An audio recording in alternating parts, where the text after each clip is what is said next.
શિનોર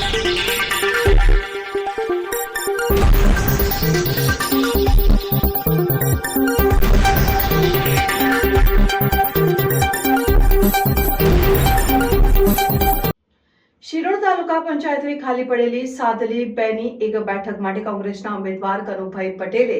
શિનોર તાલુકા કોંગ્રેસ પ્રમુખ ભૂપેન્દ્રભાઈ પટેલની ઉપસ્થિતિમાં ઉમેદવારી ફોર્મ ભર્યું।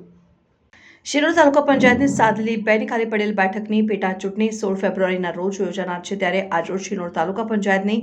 સાદલી 2ની ખાલી પડેલી બેઠક પરથી કોંગ્રેસના ઉમેદવાર કનુભાઈ પટેલે શિનોર તાલુકા કોંગ્રેસ પ્રમુખ ભૂપેન્દ્રભાઈ પટેલની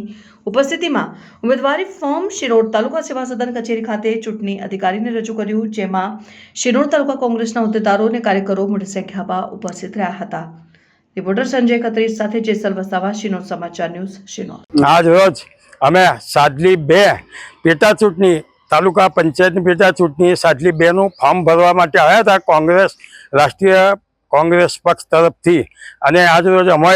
કનુભાઈ મોહનભાઈનું ફોર્મ ભરેલ છે, જોડે ક ફોર્મ ખ ફોર્મ બધું જ આપી દીધેલ છે, અને આજ રોજ અમે એવી ઈચ્છા વ્યક્ત કરી છે અમારા ઉમેદવાર વિન થશે ને થશે, જીતવાના છે એવી અમે આશા વ્યક્ત કરીએ છીએ।